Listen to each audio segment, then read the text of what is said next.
of the Santa Barbara City Finance Committee. Today's agenda includes two items. The first item is a loan increase for the Mental Health Association housing project, and the second item has to do with the Upper State Street guidelines. So we'll start with a staff presentation on the loan increase for the Mental Health Association.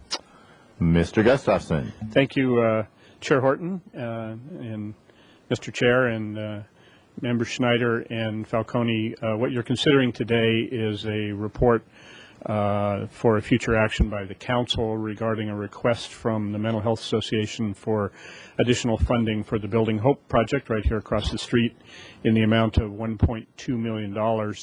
And that increase request is in response to additional project costs incurred and expected as the project gets wrapped up here in the very near future, this very complex project. Staff's requesting that you consider the additional subsidy and recommend its approval to the RDA board when they meet on this item on October 28th. And note at the same time, the City Council will be holding what's called a TEFRA hearing, which is a hearing by the local jurisdiction under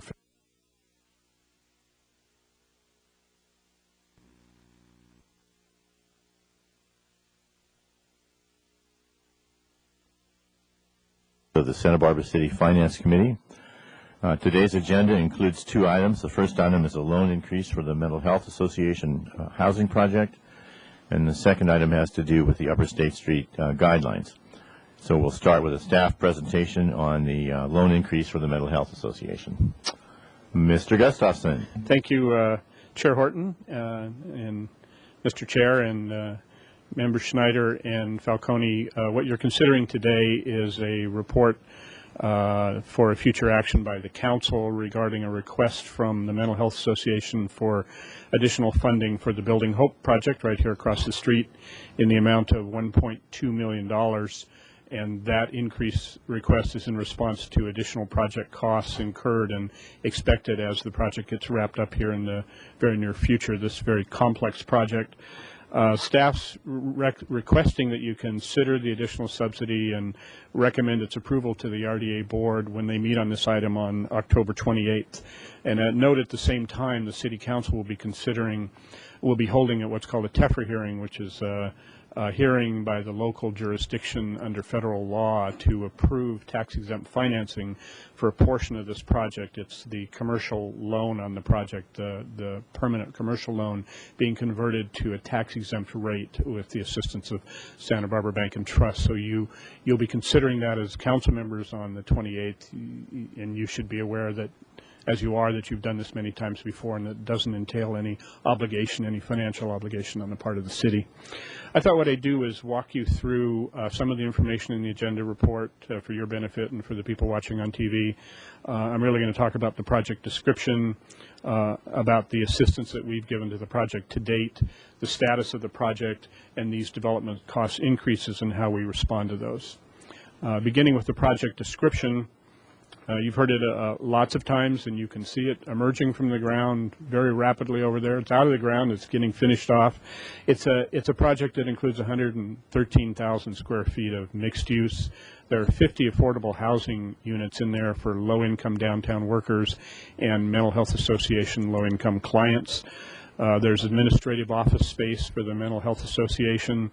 There's client program space for the association, including their fellowship club. There's 3,000 square feet of commercial office space, condominium space, that the city received an option to purchase, and you've given us direction as a council to proceed with perfecting that option for expansion space for our facility here. And then there's structured parking, 110 units, 35 of which will be replacing the units, the parking spaces that we lost when we provided our employee parking space to the project. So we'll be getting that back in perpetuity and structured parking there. That's the overview of the project. The assistance we've given to date, we started off with a $385,000 pre-development loan to the project to get the thing going. And then we contributed, as I just mentioned, our employee parking space, parking lot we contributed the fee to this project in order for them to be able to build this large mixed-use project in exchange for that permanent parking replaced. We gave them a $4.6 million permanent loan approval from the redevelopment agency, and then we added $500,000 to that along the way as additional permanent loan amount for a new total of $5.1 million. They were placed in the position of having to come ask us for more at that juncture when they gave us the $500,000. I know they weren't entirely comfortable having to do that. We're back today with the further consideration, and I'm sure they're not entirely comfortable today either, but that's what we need to discuss. The loan subsidy at the point at which we had approved the $4.6 million loan and the $500,000 loan for the total of 5.1, that was about $102,000 per unit. And just to give you, well, a little bit later I'll give you a reference in comparison to what we're doing these days. The loan's a permanent loan at 3% simple interest for 30 years. Payments are deferred except for residual receipts payments, which means if they have surplus after they've satisfied their annual operating costs and debt service, that money would flow back to us. In exchange for these assistance mechanisms we've given mental health, we get a covenant, an RDA covenant for 60 years that provides all of those units at a minimum of 80% of a median income for the rents, I'm sorry, for the income qualifications, and 60% for the rent levels. And we have even lower income rents and levels anticipated as a result of some of the other programs they're getting funding from, such as the low-income housing tax credits and the Mental Health Services Act money that they've applied for. The project status, you saw it on the way in. It's nearly completed. They're in a very strong push to get this thing done. Occupancy has to occur in December. If it didn't occur in December, it would threaten the tax credit equity investment of $10 million on the project. So we're trying to help mental health, and the Housing Authority is trying to help mental health get the project up and going so they can actually be occupied for a target date of December 1st. And if they don't make December 1st, there is a financial penalty, but the one that's the Armageddon penalty is December 31st, which is the $10 million loss. We're helping them get through the process so that they can receive a temporary certificate of occupancy by those deadlines, and then all the health and safety issues will be taken care of, and we'll be able to give them a little more time to get their final certificate of occupancy. Now, about these development cost increases, the total cost for the project is now estimated at $27,150,000. That is an increase of 10% or $2.5 million over the amount that we had previously funded to. Mental Health Association and the Housing Authority have worked together, spent a lot of time with us identifying the cost increases. I think probably here at best, most authoritatively from Anne Marie and either Rob or Skip from the Housing Authority. If you have specific questions, basically it boils down to hard cost increases over the long term of this project in material and labor costs, and soft cost increases. It's a very large, very complex project. There's been changes in construction and fiscal oversight, and just the exigencies of time have created these additional costs. The total additional cost, as I said, is $2.5 million. We have to be careful that we attribute that $2.5 million between the housing component of the project, which if you've walked it, you know is very much the largest part by far of the project, because it fills up that deep site, and the rest of the project. And we can, as you know, only subsidize the housing portion. So the proportional analysis of this additional cost, basically based on volume, is that about 2.2 million, or let's say 2.2 million and 2.5 million, is attributable to the housing project. So how does the mental health at this point pay for that $2.2 million? The first step they took was to apply for State Mental Health Services Act funding, and they have a loan in that everyone assures us is looking very stellar. We have every expectation that they will get that $1 million from the state in exchange for providing 10 of the residential units for clients that would be eligible for that funding. And you know, we're essentially talking about first housing or 10-year plan kind of tenants. And the balance, they've come to us and come to you and asked for the $1.2 million. We have worked with mental health and with their housing authority assistance in trying to figure out if there might be another source of revenue for them to tap to get that $1.2 million. We don't see it. You can ask further questions of them about what they've tried to do.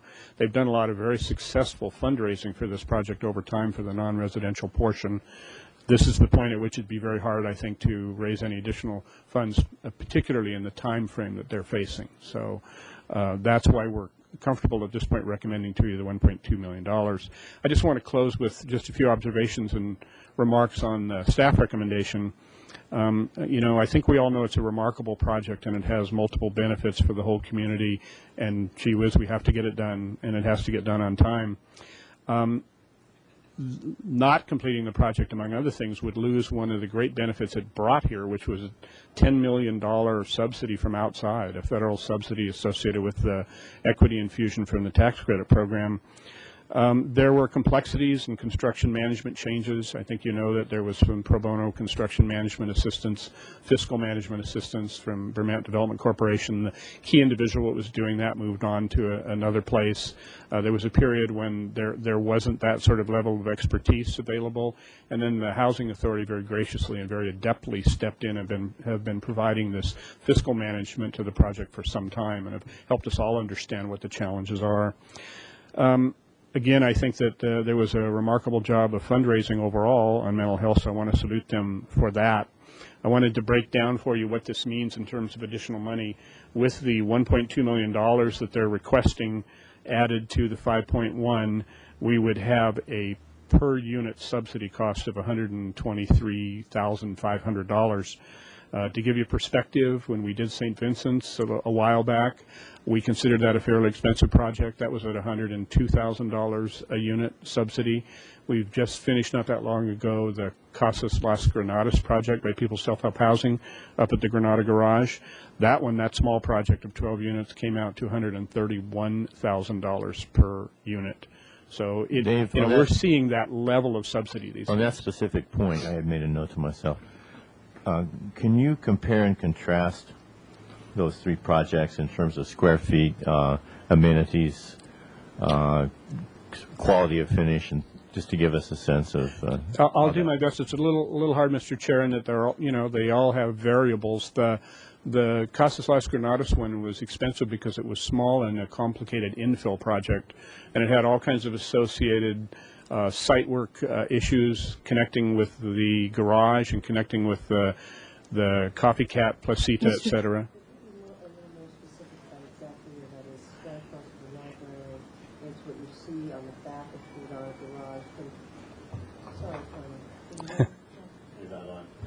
Oh, now I'm on. Can you be a little more specific for people as to exactly where that is? It's the housing that is on the back of the Granada Garage on Anapamu. It is directly across from the library on Anapamu, backs right up against the south side of the Granada Garage parking structure, and has that little plaza area that we're just finishing up the landscaping on in front of it. So, yep. So that one was complicated because of all the other associated things that we had to do in that area to gain access, et cetera, and it was small, so there weren't economies of scale. The units there are fairly large. If you go out to St. Vincent's, you have two different kinds of units, the senior project and the family project, and I just gave you an aggregated average. The family project are larger units. There are family units, so there are multiple bedrooms. The senior units are fairly small, but they have a lot of common area and kitchen and that kind of thing that's required. So yeah, I don't know how revealing the comparison would be for you specifically between the projects, but I can tell you based on those projects and a number of others these days, we kind of, I hate to give it away for any people who might seek funding out there, but we're looking at in the neighborhood of $120,000 for a subsidy per unit. We are the friendliest bank in town and the last resort, so we may see things adjust as the real estate market adjusts. That's only until the RDA is and for around, another 7 years. That's right. So that's not right. much longer. So to close, we have sufficient funds to do this request. if we provide the $1.2 million to mental health in all the rest of our housing funds, which means our home fund program, our housing set aside, and our property acquisition for housing, we would have a total of about $2.7 million left for the rest of this fiscal year. And not coincidentally, the Housing Authority, we assisted them in buying the Hagen property on East Coda Street. And that project we gave a $2 million acquisition loan to. And it's in conversation, our expectation is they'll need about another, coincidentally, $2.7 million for the additional subsidy to finish that project. So that concludes my remarks. Anne Marie Cameron, the Executive Director of Mental Health Association Santa Barbara, is here, and she has a team of consultants as well. So. Anne Marie, would you like to come up? I think they have that chair arranged for you there. Thank you. Please make sure you turn on the mic. I guess it looks like it's on. Okay. And go ahead. Well, hello. Thank you. First of all, I just want to say that on the nights that I'm at home, laying awake, worrying about this project, all I have to think about is all the people who are on our side and on rooting for us, and realize that we're not alone. And so I want to just thank you for all of your past support and for the consideration of this request. We do come to you as a means of last resort. When we were faced with this gap in our financing, we have been pursuing the Mental Health Services Act funds as well as this tax-exempt bond issue to try to pull together all of the funds that we can to successfully finish the project. I know that the Mental Health Association has concerns about ongoing funding for operations. The county mental health department is experiencing some budget deficits, and we've been successful in writing a number of foundation proposals for operation grants. And so our fundraising for this entire year has been primarily focused on seeking funds for operations, and that was another reason that we were less confident that we would be able to quickly switch and start raising more money for capital, because we'd done so much fundraising in the past with our capital campaign, and we've been asking for service dollars.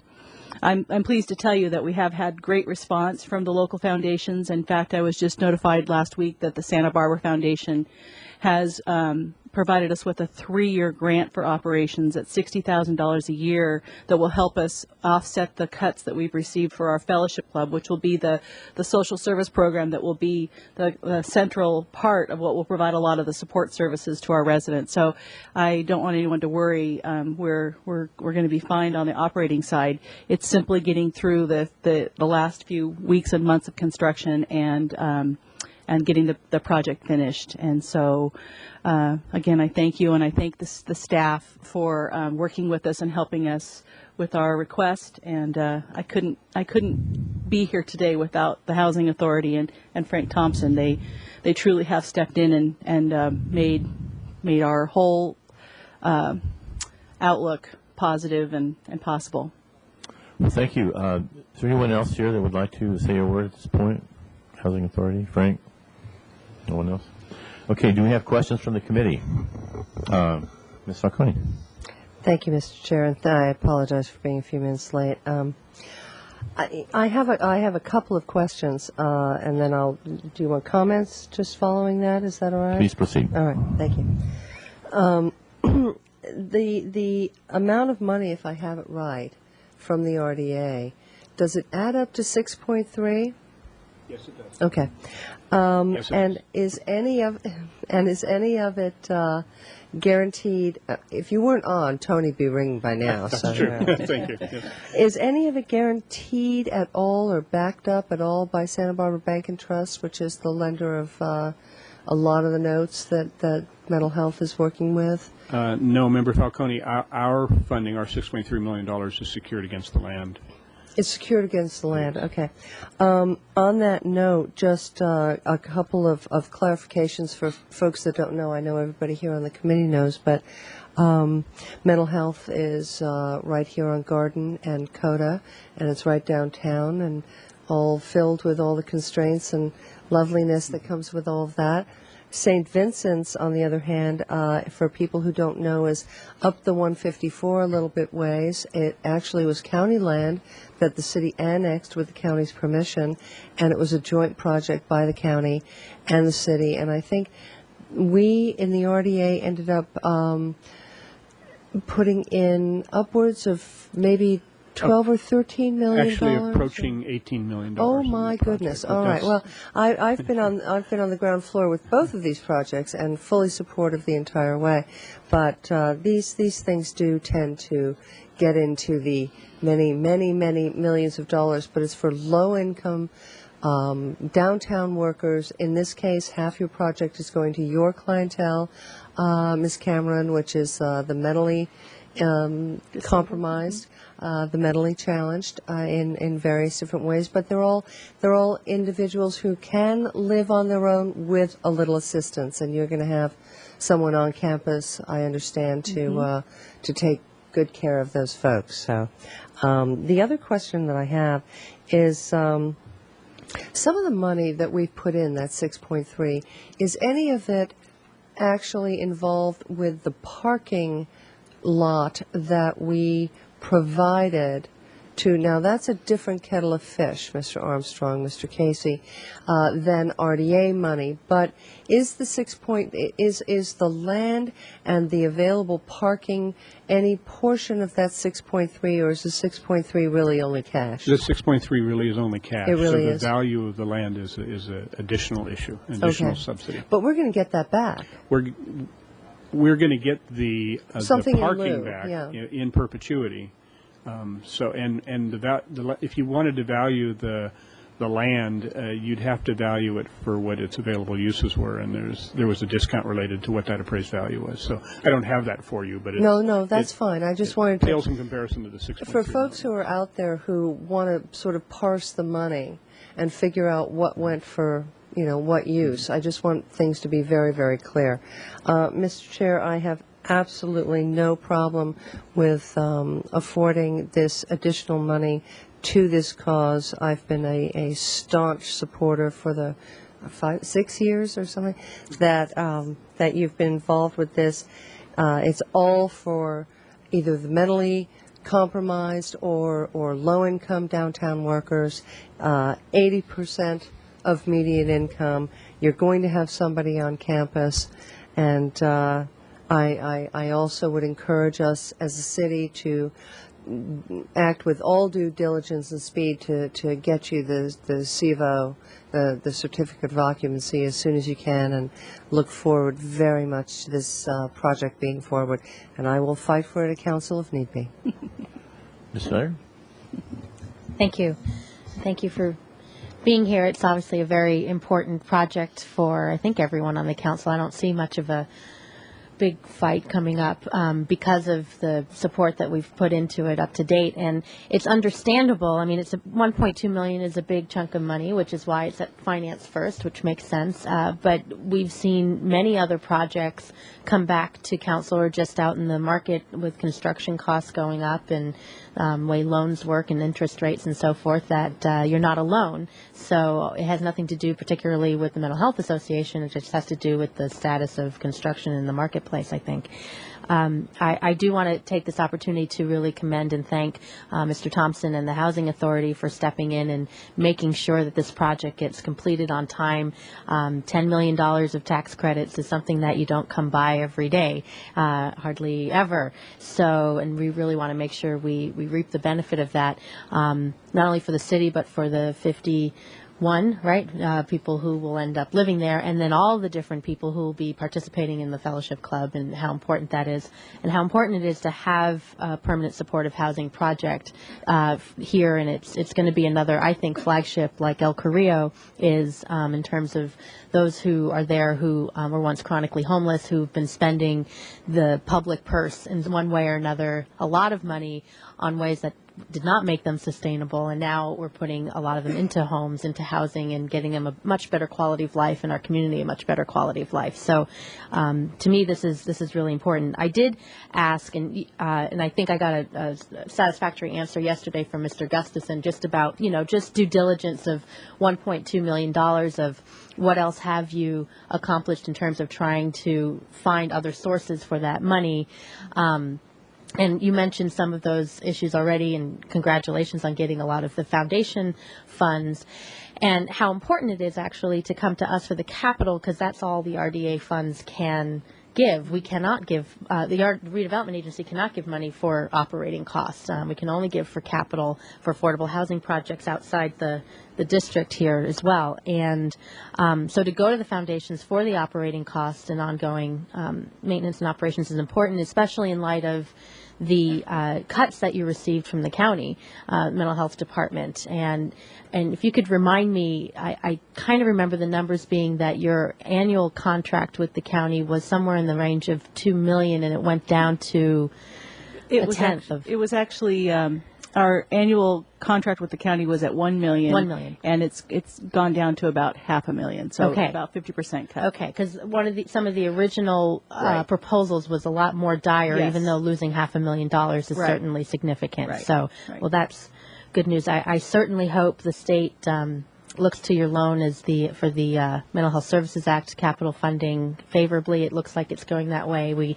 I know we've sent a letter. The city sent a letter of support. So.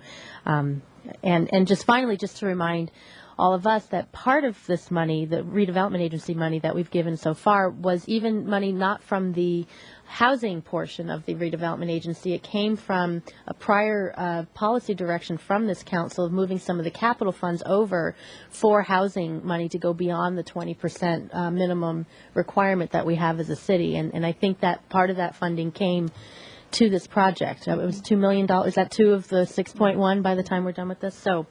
So you can see that the city is very much invested in a lot of ways to this project. So I too have no problems with moving forward to council, and I will move this to council. Is there a second? Absolutely. For my part, one of the things that we're supposed to look at in Finance Committee is the appropriateness of the fund source, and for me, I couldn't really think of a more appropriate use of the money of the agency funding than this project, which is, of course, why we've been supporting it all along. So I regret that costs have increased, but they've increased for almost every project that we've dealt with. So we have a motion and a second. All those in favor say aye. Aye. Aye. Motion carries. Thank you very much. Thank you for coming, and thank everyone for your help on this wonderful project. We'll see you at council.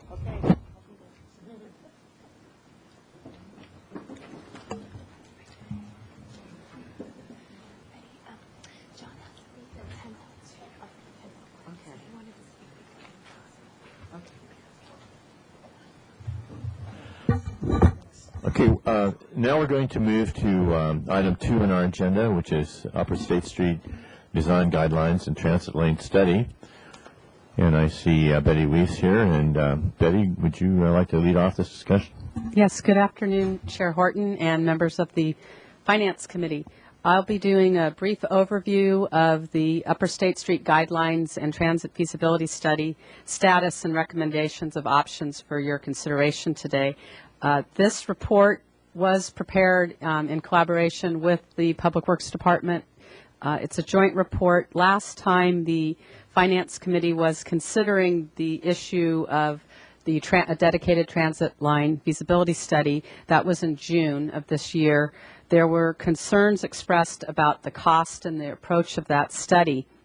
And the city had just was transitioning with a new Public Works Director, and Paul Casey was returning to Community Development. So with that direction, the team got together, Public Works and Community Development, and looked at what other options we could recommend given both the concerns about cost and approach.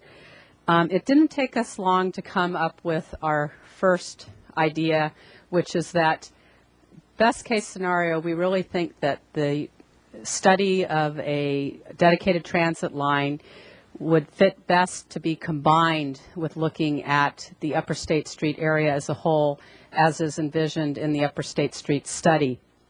The Upper State Street study that was completed in approximately May of '07 has a number of really great recommendations based on a solid community planning process that brought a lot of people together with common ideas about the importance of the identity of Upper State Street and the challenges and issues. And one of the big challenges and issues is the streetscape environment, and therefore it was recommended that a form-based code approach be considered for design guidelines. And also in looking at the Upper State Street study, the streetscape as it's experienced with its congestion that residents feel is at times unacceptable, and they would like to see the corridor flow more smoothly. Along with information, MTD was a little bit of a partner in this study too, and they have already made some enhancements to the Upper State Street transit operations as they are today. And as you know, there was a recommendation to look long-term at this State Street corridor as a transit corridor. So really good information to, as the council did in May of '07, say, let's look at the transit feasibility issue first, because that could be really important. We need to be thinking long-term before we take any short-term actions. Certainly I understand and respect that direction, but now, asked to look at it anew, we feel that they really should go forward together. So the recommendations in this report, we outlined options 1, 2, 3A, and 3B. And there could have been options 4 and 5 also, but the main points that we're trying to respond to is your concern about cost, really. And that was an overriding concern for us. Although our option 2 approach, which is a full scope study, as I've mentioned, with the guidelines and the feasibility study together, we would estimate is $300,000, $350,000. If we were to pursue option 2, we felt it was really important to get out a request for proposal and find out what numbers are we really dealing with. But our concern was that the numbers would come back too high for the council's comfort level right now. There was concern about $280,000 for the feasibility transit study. So we said, even though that would be basically our recommended approach, we're actually recommending to you option 1, which is to acknowledge that given our situation, we should, as staff, we're recommending postponement. And again, that comes from both a financial situation concern as well as a workload. So in our staff report, we outlined option 1. We listed some of the important work that's ongoing and being added to on Tuesdays sometimes. So we we listed the work program in the design and historic preservation program. Our planner, Heather Baker, who is being primed to take whatever next steps on major guideline work, and it could have been Upper State Street, really we're looking for her and Jaime Limon and the team to address some of the outstanding work of the Mills Act, historic districting, finishing up some survey work, and El Pueblo Viejo guidelines. And not only is that the work of that team, but we are embarking on a charter amendment to deal with height, and of course there's the Plan Santa Barbara as well as other activities. So given all of that, we were really feeling that the best recommendation at this time for us was option 1, which is let's leave it as it is right now. Part of the reason we felt we could also recommend postponement option 1 is the Upper State Street study is already being used. You have Planning Commissioner John Justice here, and I know he'd like to make some comments at the close of my comments, that the Planning Commission just last week had a project at 15 South Hope, and the staff and the commission really looked hard at how that project measures up with what we learned from the Upper State Street study. And I think we can definitely continue to use the study as best we can, even though it's begging to be carried forward. A big part of the study is a whole implementation program. But not to say that, I mean, the glass is more than halfway full. The study really created a lot of good direction, policy direction for us in Upper State Street. Okay, the third option that we set out was, okay, this finance committee and the council really wants to not just postpone the big project indefinitely.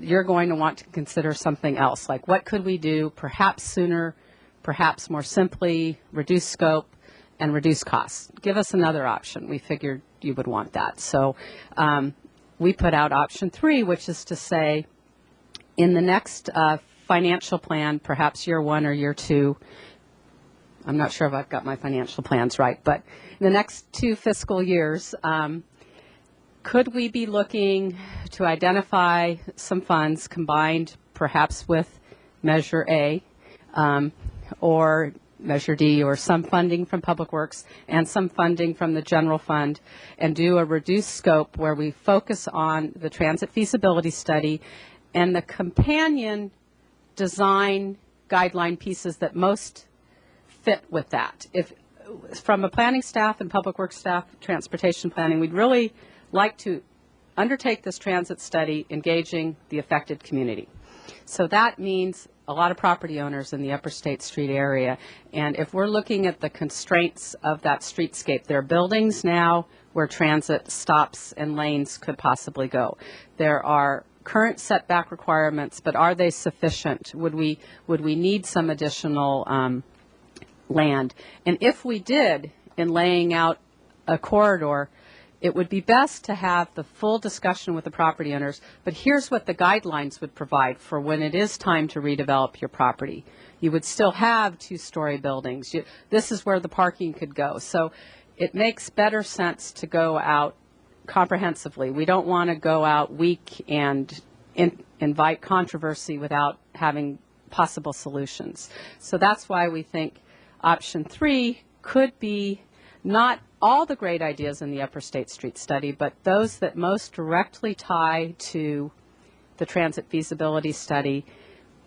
Try to be planning towards this, as I say, in the next couple of fiscal years, and maybe around $100,000. That approach would rely heavily on transportation planning staff, as well as your community development staff.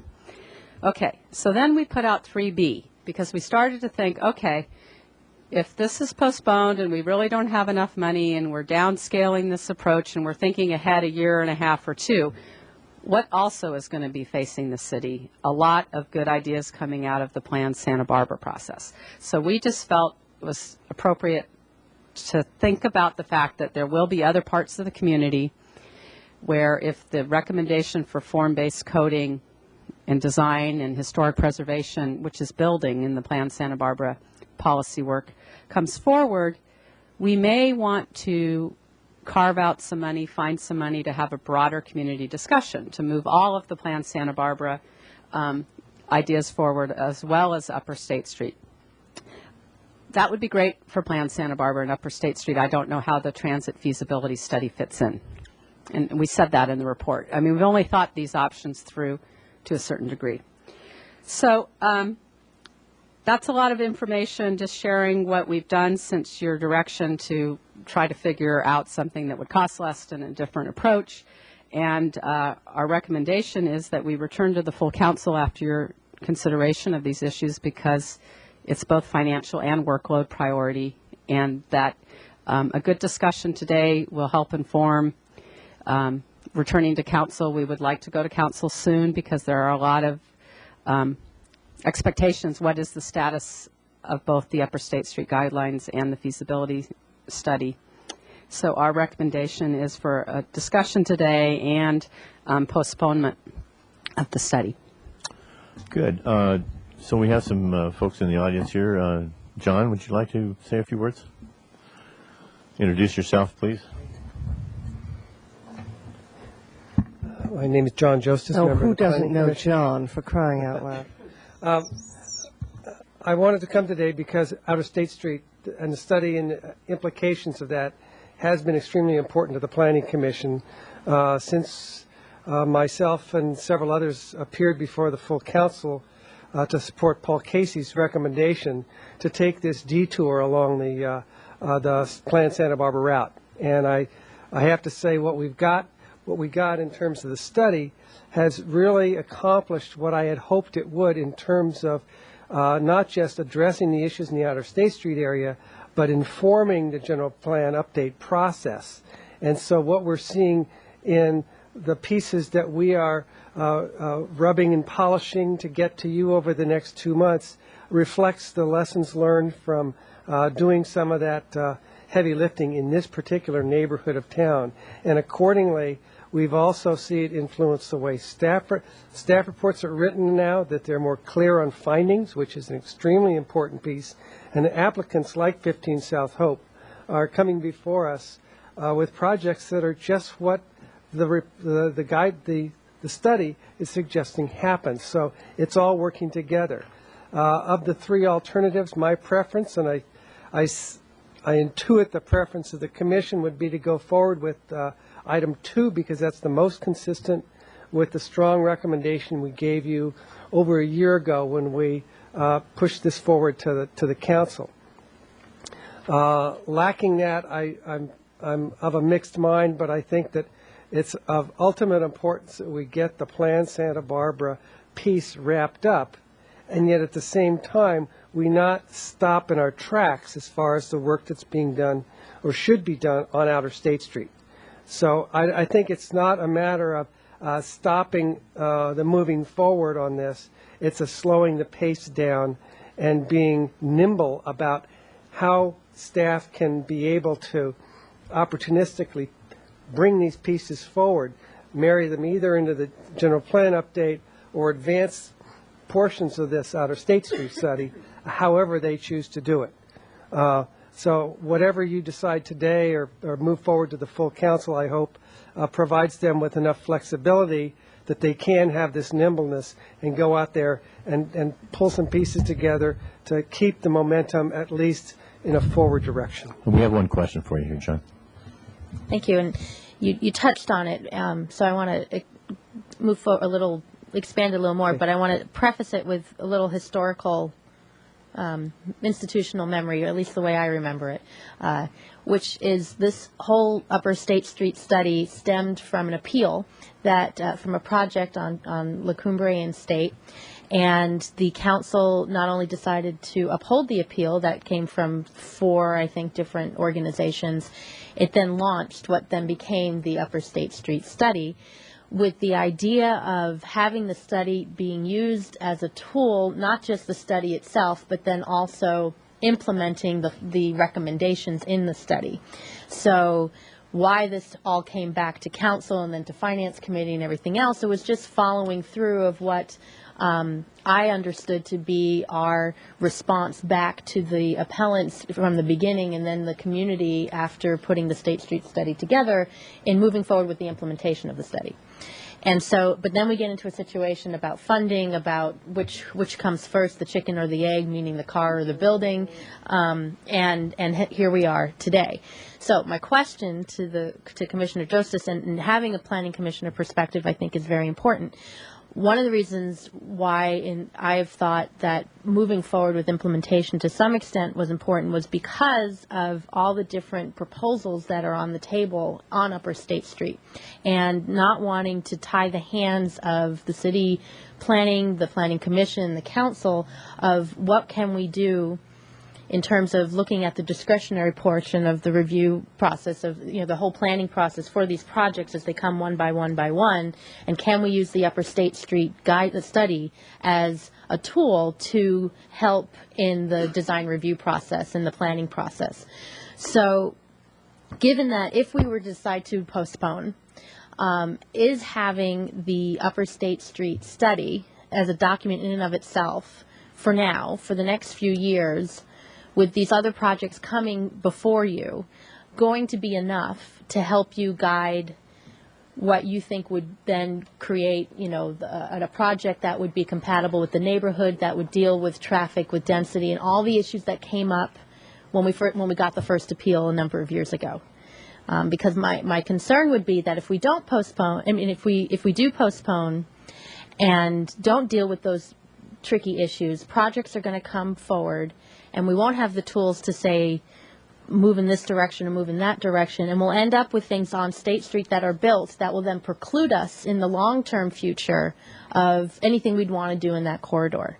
So that's what I'm trying to weigh here. And so I'd like your perspective of, is basically the ultimate question is the State Street study booklet as presented helping the Planning Commission enough to guide you when these particular individual projects come before you for review? Mr. Justice, would like to take a crack at that? Sure. The short answer is that as a study, it gives us something to push off from, but it does not give us the level of accountability in terms of the findings that we all spoke to on July 18th of last year, where it really puts some meat on the bones and puts the responsibility on the commission to look at the study as guidelines, either formal guidelines or recommended guidelines. So I would feel more comfortable if the council were able to direct us to give the study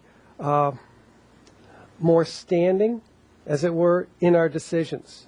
Now, one of the things the study does is it helps to define more clearly what are the principles of sound community planning, which is the finding that we have to make every time we adopt a development plan. And heretofore, there's no definition. Ms. Weiss has given you 5 or 6 bullet points that, in her professional opinion, start to get to that. But when you look at the out-of-State Street study, it gives that much more richness. And I think that would really help us to be able to have something on the tough calls, which is really where it matters. Most of the time we see really good projects coming through, and it's like, yeah, that makes sense, implements the guidelines or the approach. But if we can give this a little more standing, it would certainly help us to have more tools to be able to make the tough calls, or at least get the issues that we can resolve at the Planning Commission taken off the table, so that what gets to you on appeal is more succinct and more focused.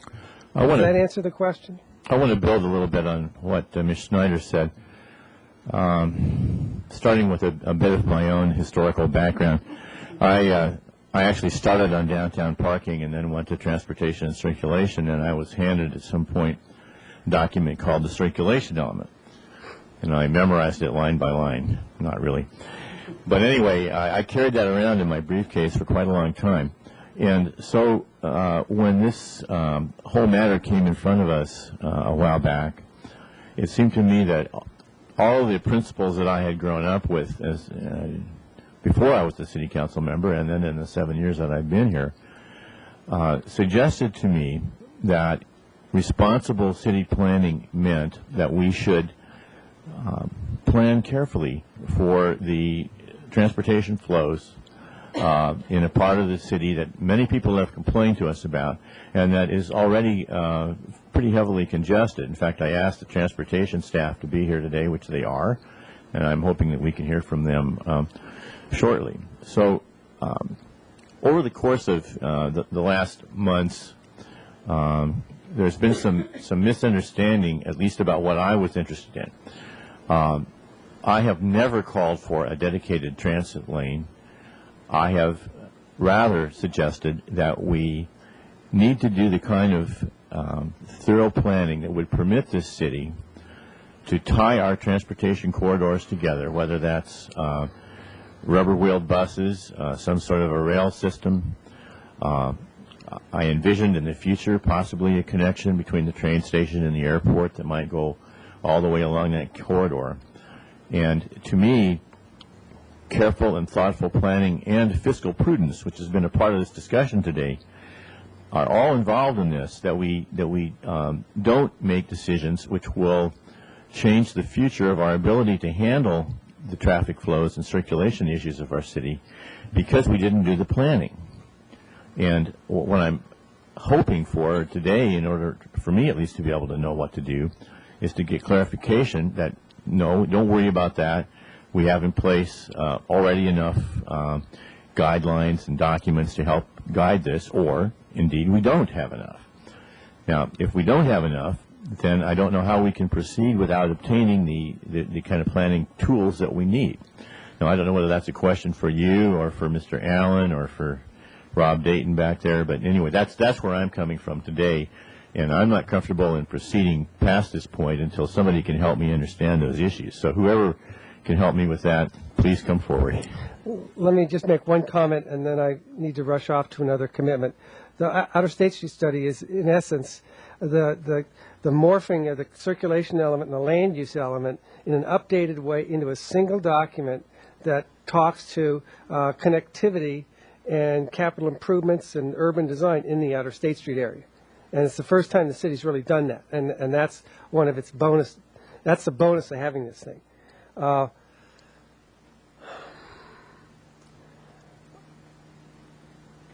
I think if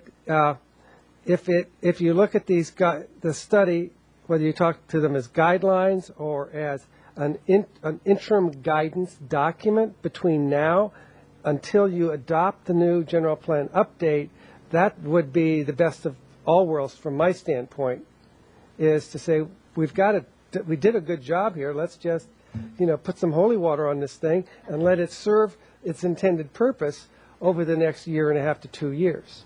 Now, whether we can do that legally, I'm not a lawyer, but that would be another option for you to think about that's a low-cost option, or hopefully a low-cost option, and gets the job done. Thank you. Oh, thanks, John. Glad you were here. Would someone like to come up and talk to me? Let me just quickly ask Ms. Weiss, is that something that would the council could more formally adopt the Upper State Street study booklet as a guidance manual between now and the end of Plan Santa Barbara, or as Mr. just while you're still in the room? Is that something that we would need to do formally, or what is that an option?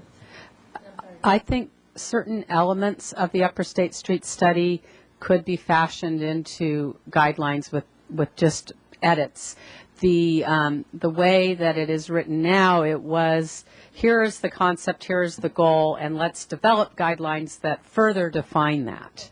So it would be a very abbreviated expression versus the way it is now. It's saying, let's explore, and it would be more like, this is important, So, yes, I think it's something like that's possible. I see Ms. Anderson here, and I'm waiting with bated breath to hear what she has to say. And is it on? Okay. Thank you, Mr. Chair, members of the committee. I think that what I've got to say kind of follows right along with the flow of your discussion. The Upper State Street guidelines, actually, when you're looking at transportation options for the future, and what I really hear is the concern is not precluding something that would be a good idea, or not precluding something that would be important for the future of Santa Barbara, particularly in this area. And I think that we have some comfort level that the guidelines themselves do provide the opportunity for some options in the future that are really useful and important. If we're looking at the existing guidelines, we would be able to include improvements to the sidewalk deficiencies that are in that area that are identified in the pedestrian master plan that would be important, and still have about 12 feet of additional space to be able to design and consider different alternatives, whether a dedicated transit lane or some modification of how transit and vehicle and other modes of travel can be accommodated in that area. I think there is that flexibility and opportunity. Limiting it to a dedicated transit lane in that facility, I think in some cases actually is limiting to a certain degree. So trying to look ahead to the future and predict what's going to be necessary and important is always a challenge, but I think we do have some flexibility built into those existing guidelines that allows us to continue to move forward and feel that we've got opportunities in the future without precluding flexibility. Well, that's encouraging, although it doesn't really give me a great deal of confidence when I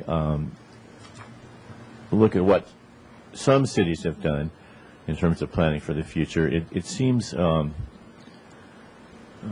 bit light on the planning side of things, and I will be gone from this position fairly soon, and I don't want to be walking around town in a few years and saying, oh my gosh, if we'd only done the planning, we could have a fast public transportation system.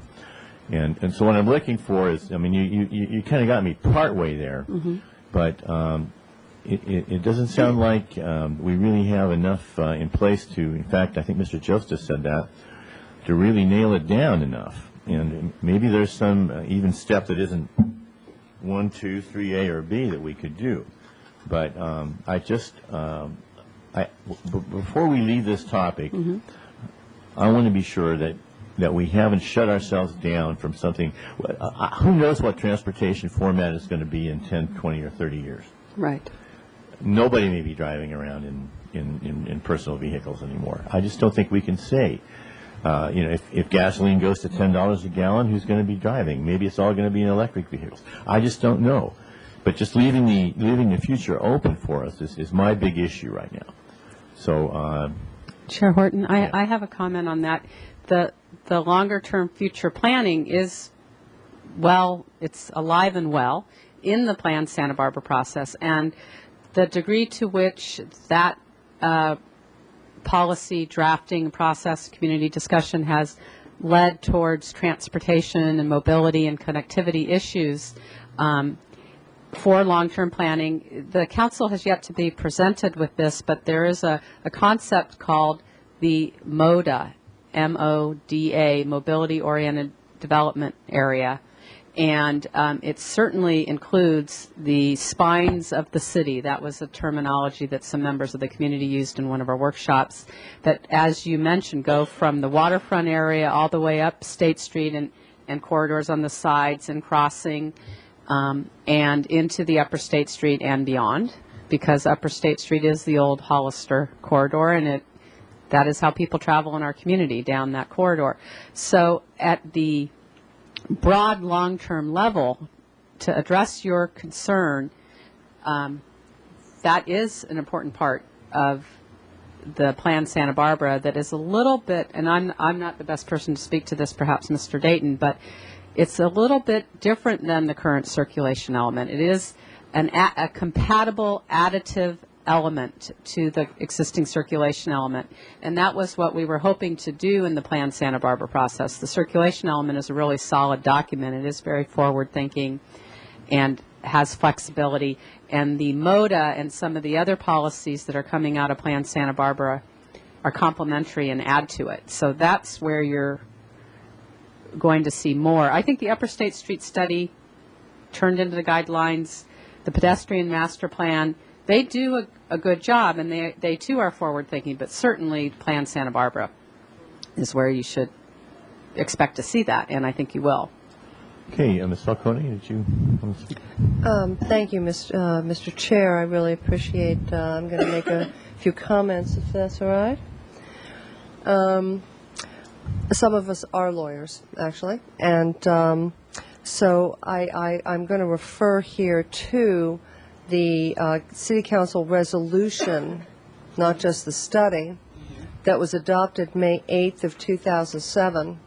And I just briefly reviewed the therefores as opposed to the whereases.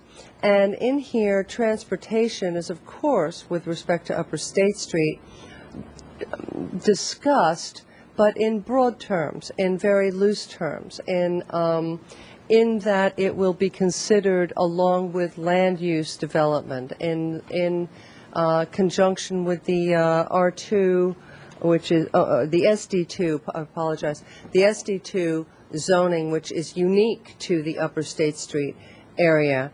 And as far as the historical perspective, since everyone else has weighed in, I'll weigh in as well. In my own particular memory, because you can get, the funny saying is you can get 3 lawyers in a room, you get 8 different opinions. So, there it is.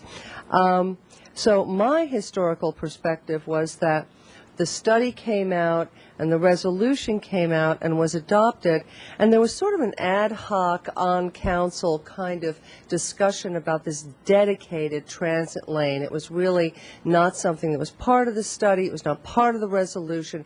It was sort of thrown in there and kind of coupled with, and I think the legal term at this point is really bifurcate and decouple. It was coupled with, and I think it needs to be decoupled from, because this idea of a dedicated transit lane, although those things have tremendous merit, they work in much larger cities than ours. If we're going to do something, I think the MOTA that Ms. Weiss just referred to is really the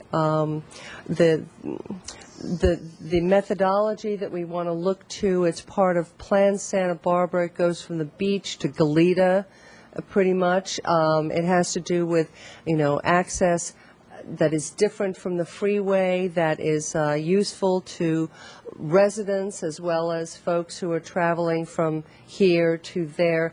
I think it's a much more complex. To have it as these few blocks that basically go from Constance to the 154 is fantasy. It's really sort of, silliness. I think it's pure politics, if I can speak frankly. I think I've earned that right at this point. So I think that bifurcate is really, and decoupling is really what I'm interested in here. I'm not interested in funding a study that looks at a dedicated transit lane in these few particular blocks. Yes, transit is sort of uncomfortable up there, but it's uncomfortable in a multitude of places in town. And I think to just pluck this out as some sort of ad hoc adjunct to what has been a very comprehensive study and a very thorough resolution does a disservice to the entire city. As far as the upper State Street guidelines, if they're being used and sort of followed at this point, well, heck, let's just adopt them in their own entirety with the tweaks and according to the resolution that we have already passed, and let them go forward and into the Plan Santa Barbara process. As well as what do we do with transportation? I agree. My late husband was about to buy a Vespa because he just wanted to drive around town in something little, So we're not going to be doing what we are doing right now. That is clear.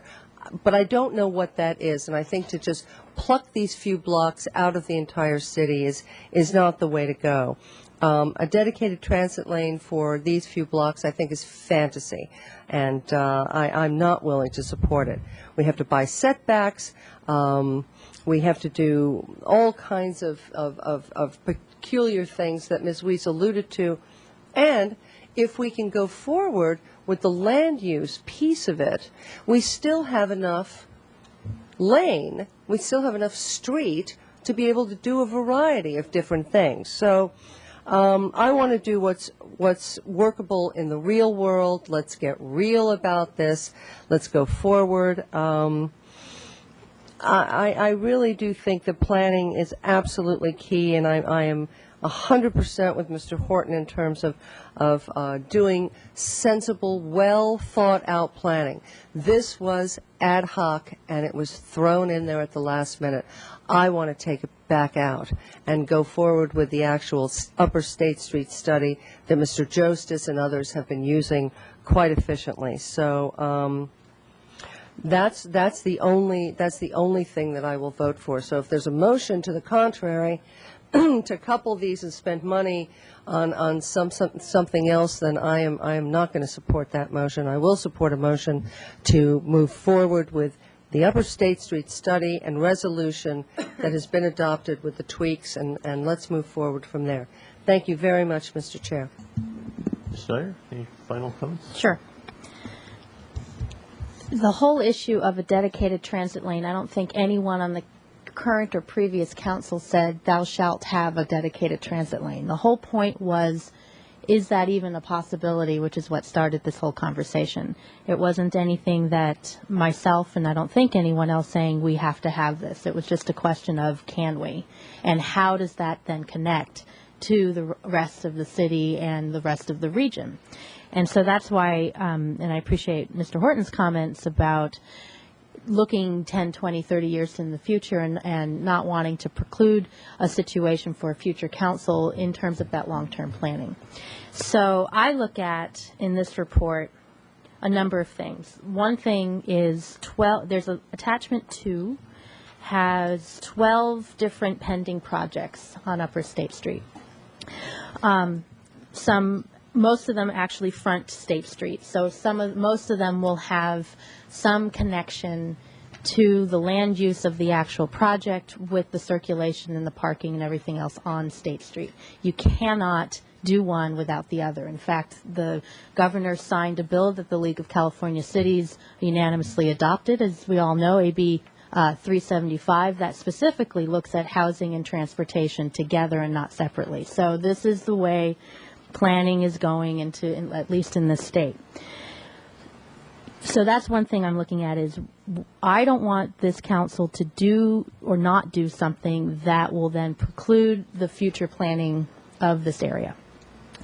Another thing I'm looking at is Plan Santa Barbara and the MODA, as you mentioned, and I have watched a few TCC meetings and I think Mr. Dayton was at an MTD hearing and I was at that, getting a first taste of that, and it's going to come to council soon, and that's looking at the entire city and how everything fits together. And there's certainly been dramatic and controversial and energized dialogue in the Plan Santa Barbara workshops about, how transportation and circulation should and does or does not work in the city. So that's happening as well. So I would agree to a point of just looking at Upper State Street and nothing else while Plan Santa Barbara going on, is a little premature in some ways, given that the vigor of the discussion that's going on as we speak with Plan Santa Barbara. So I look at options 3A and 3B is premature. It's not, if Plan Santa Barbara is happening the way it is supposed to be happening, which it is, then to add in these option 3A or 3B, I think will confuse the situation further, whether we look at just Upper State or look at the whole city. And in fact, probably most of the issues brought up in options 3A and 3B are going to be part of the Plan Santa Barbara process anyway. So it's not like we have to do anything separate and apart from Plan Santa Barbara. So let's just keep with that. So that leaves me with two other options. It leaves me to go forward with the full study at $350,000 or whatever that might be, or to postpone. And I think given the financial situation that we're in, given that the money that we're going to have to, if we did decide to move forward with it, a significant amount would be general fund monies. All the issues that we've been talking about this last week here at Finance, multiple times during council, now is not the time to find additional general fund monies for this particular thing, given all the other projects that are going on. So I kind of have and I'll put out there a question about, is there an option 4 that you can bring to the council, which is something that I was asking Mr. Joseph about, or that he just brought just before he left, which is there a way to use the existing study report and give it more teeth in its current format?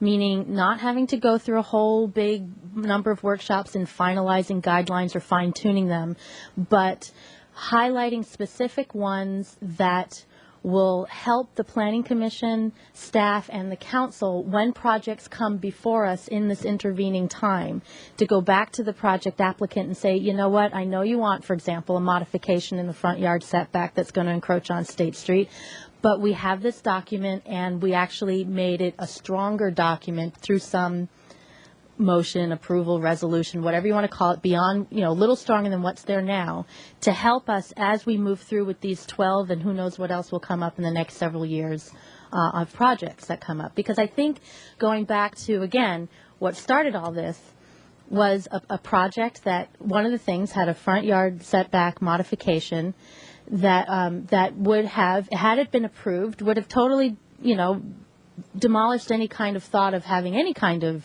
transit circulation future of any scale, it would limit our opportunities had that particular project gone forward. And I think it's only fair to the appellants who brought up the issue of the land use and the density and the circulation and traffic. Those were the main issues behind the appeal, to follow through with not just doing a study, but following through on actually implementing the thoughts behind that study. And also fair to the project applicants to say, we're serious about this in terms of what we want to look at in the future, how this relates to Plan Santa Barbara, what future policies might come up in the past, so they don't spend time, energy, money, plans in creating a project that we know we'll never like. So I guess that's a question that perhaps as it comes back to council, I don't know if, I don't think you'll have the answer right now, is there a staff, couple of not too much staff time that we can just highlight some of those major issues that were brought up in the study, give it a little more gravitas, a little more teeth, something like that, so that it can be used as a stronger tool in the planning process.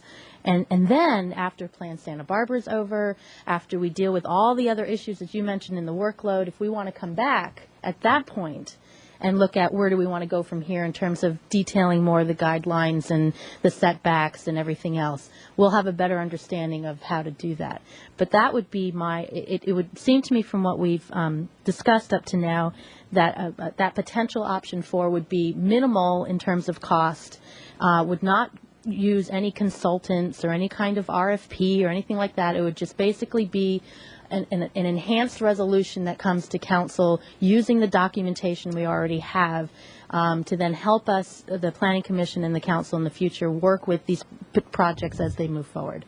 So that would be my suggestion of how we move forward. I don't know if Ms. Weiss or Ms. Anderson, if you want to comment of the feasibility of even doing something like that. But I think Mr. Justice had something there when he said, this is good, but we could use something stronger. And I guess the question is, can we use what's there to create that something stronger? So I think, Ms. Weiss, what we're hearing is, first of all, none of us want a dedicated transit lane study. I don't think we ever did. So the question is, can we postpone any further studies and yet come back with something that gives us a little more strength than we seem to have now based on the comments that have been made today so far? So just why don't you go ahead and comment on that? I think the answer is yes. Again, I reviewed this resolution in anticipation of today's meeting, and there are statements such as step buildings. Consider stepping upper stories back as one design solution to create view corridors. That in itself can be a guideline statement. Again, like I said, what was really envisioned is that we would start to show how and where, and that might be different on the north side versus the south side, and really take this idea and run with it so that they'd be more visual guidelines, etc. But I have no problem stating that that's a guideline direction as it is already drafted. So I would like to explore that in bringing forward to the full council an option that says, how would we fit a tweaking of the Upper State Street guidelines into the work program for the design review section? So to me, it's still important that everyone have the perspective of what we outlined under option 1, which is really important work, Mills Act, districting, et cetera, that this would be put on that fifth burner. And just to clarify what I'm calling potential option 4, I would only support if it meant very small amount of time of staff and little expense. If it's something that's going to take a while and really defer all these other items that you said by a significant amount of time, then I don't think that that's something we would want to do. So I don't think that it has to. I mean, again, you could make choices where the answer is yes, and then others where it would be no. And I can tell you that in here, changing the findings for modifications specifically, my answer would be yes. That is a zoning ordinance amendment, and then you're at ordinance committee and hearings. So I'll take what you're saying as only those things that the answer would be no, this isn't a major workload item. It's still a workload item, but I think that we can take some things from here and put on the title guidelines instead of study, just as Mr. Justice said. I definitely think that's possible.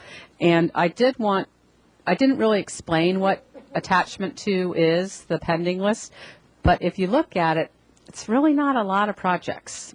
What's listed here, the Loretto Plaza, they're doing what they're doing. You can see that right now. The one thing that's still on here is Century 21. We've got Sandman on here, the 15 South Hope that was approved last week. We've got the Whole Foods, a gas station, a wireless. There isn't.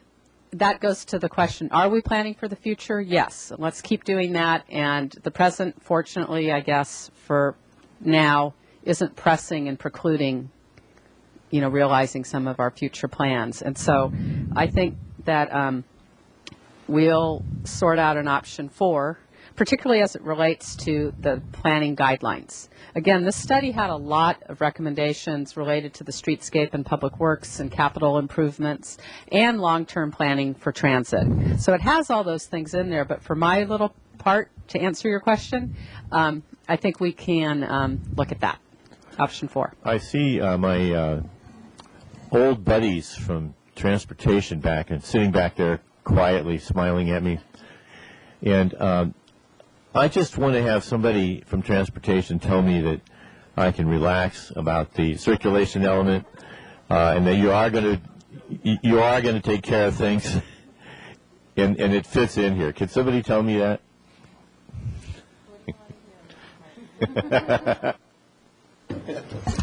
Make him relax, Rob. Mr. Chair, Finance Committee, I think you're hearing a lot of comfort. I think that we've got a good direction from everything we've heard from all of you, and Ms. Weiss's response is that we need to do these guidelines. We need to hold off now.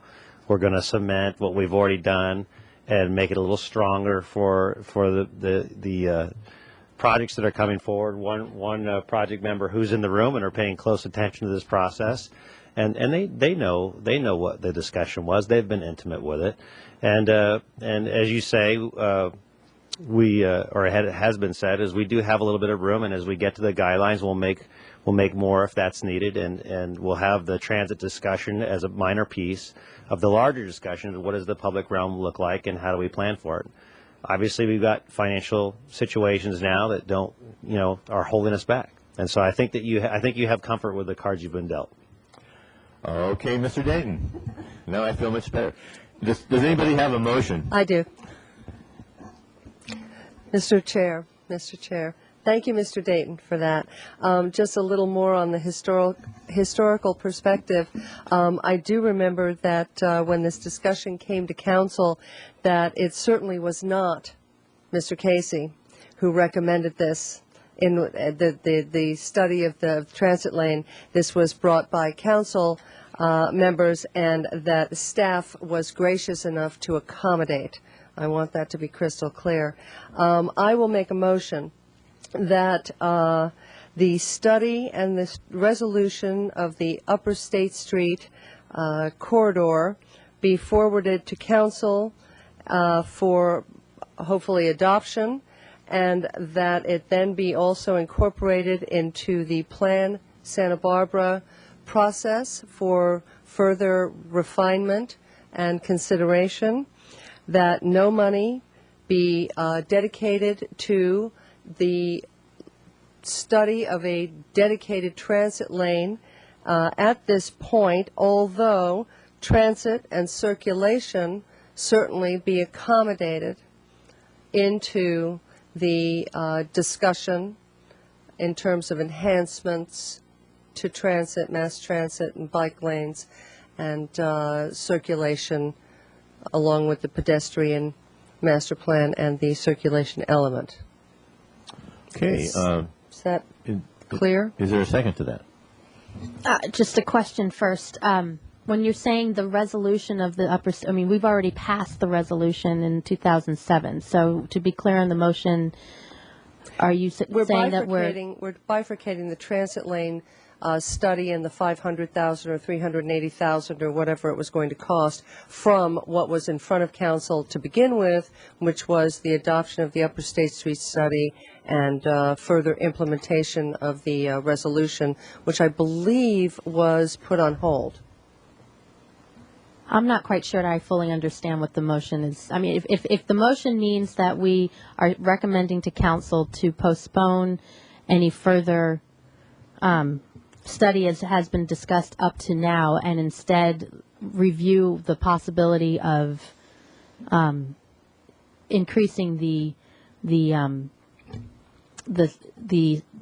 voted study into more specific guidelines as they are written, then is that what you're, I'm not quite sure. I don't understand your question.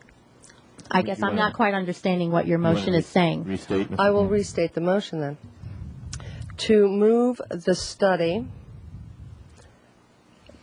of the Upper State Street corridor, and I think legally I have to move the corresponding resolution that has already been passed, but I think stayed, pending some study of a dedicated transit lane. I want to decouple the study of the transit lane and any money toward that particular specific activity. Mr. Casey. Mr. Casey.